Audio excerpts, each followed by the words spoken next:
let's talk law. President Trump accepting the resignation of his national security advisor, retired Lieutenant General Michael Flynn, and then immediately blasting the leaks that brought the general down.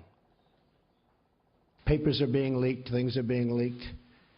It's criminal action, criminal act, and it's been going on for a long time before me, but now it's really going on. I think it's very, very unfair what's happened to General Flynn, the way he was treated, and the documents and papers that were illegally, I stress that, illegally leaked.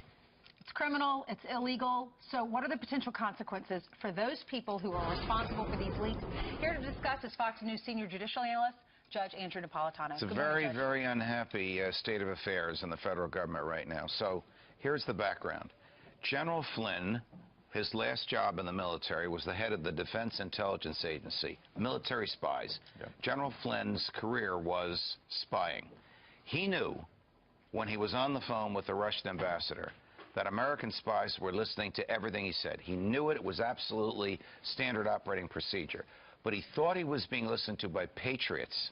He didn't think he was being listened to by people who would try to undermine the presidency of Donald Trump and destroy the most important person in his national security entourage by leaking to the public or leaking to enough people in the government exactly what they heard. So we now have a state of affairs where we have professional spies in the intelligence community who can turn on or off information to the President of the United States, who can decide what to give him and what to keep from him, decide what to reveal and what to keep secret, and basically are a shadow government in an effort to control and frustrate the President. What the President just said about those illegal leaks is 100% correct. They are illegal, they're immoral, they're criminal. Will we ever find those people? Absolutely not.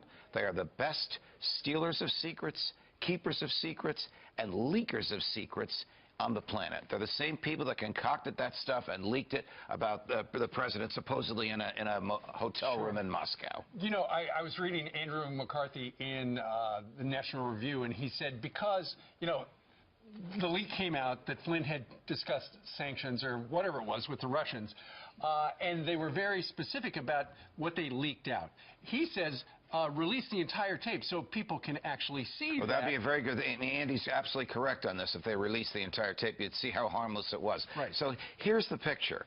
Barack Obama imposes sanctions on the Russians around Christmas time. He has less than a month to go in his presidency.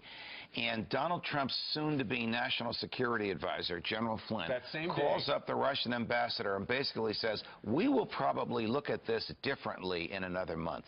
What the heck is wrong with that? That is good diplomacy, what the general said. If that's what he said, that's what we believe he said. But to Andy's point and your point, we haven't seen the transcript. We've only heard parts of it. Because they're trying to. In my view, that is absolutely not illegal. The problem was misleading. He said he did not talk about sanctions, and he told the vice president that. The vice president goes on national TV and says he didn't talk about sanctions. It turns out he did. I do not buy the fact that Mike Flynn was asked to leave because of telling a white lie to Mike Pence. What do you think? First of all, Mike Pence knew exactly what Mike Flynn said. The president knew what Mike Flynn said. They both knew. And of course they talked about sanctions, right? Of course they did. Donald Trump wanted a better relationship with Russia, and he didn't want the Russians to think that Barack Obama's tail end of his presidency would taint that. Well, wait a second. So what's your theory? My theory is that the people in the intelligence community feared Mike Flynn because he was one of them and knew too much about them and knew about their sources and methods, and they wanted a different person in there. Guess what? They're getting a guy just as tough, not as steeped in the spy craft, but just as tough and just as loyal to Donald Trump. Judge, if they want to figure out who's leaking, can't the president just meet with one person in the intelligence community that he trusts to get all this information?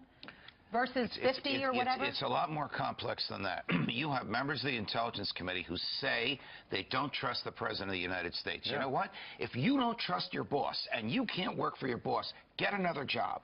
We have one president. The Intelligence community works for him. They don't work for each other. And now we find out, according to the Wall Street Journal today, that the intel community is not being candid with the president and not telling him all the information. Now, how can that happen? How dangerous is that? How will the president know what they are not telling him? And how will he be able to make executive decisions based on If he doesn't have all the facts, how can he make a decision? These are all questions that are going through the president's head probably at this very moment. He has the courage and the stamina to address this, but he's got some heads have to roll. And guess what?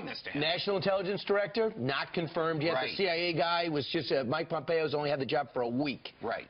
So a lot of this is at Chuck Schumer's feet because of the slowness with which the president's nominees are being confirmed. But much of it is part of the attitude in the intelligence community that the president doesn't control them, they control him. And that is not consistent with the Constitution or the laws or what the people of the United States are entitled to. Well, what the Wall Street Journal says is they can't trust the president, somebody in the intel community, and so they're not giving him all the information because they're worried that somebody's going to leak it to the Russians. There's that Russian narrative again. Correct. The biggest leakers are those who want to harm the president by selectively releasing information to make him look bad or to separate him from a good and decent, experienced patriot like General Flynn. The president did get some good news. Fox News poll shows that it looks like most of the American people are for the nomination and expect Gorsuch to get through as the next Supreme Court justice. Judge Gorsuch is really impressing even Democrats, some of whom are struggling for ways to vote against him, and they can't think of any reason to do so. So competent. Yes.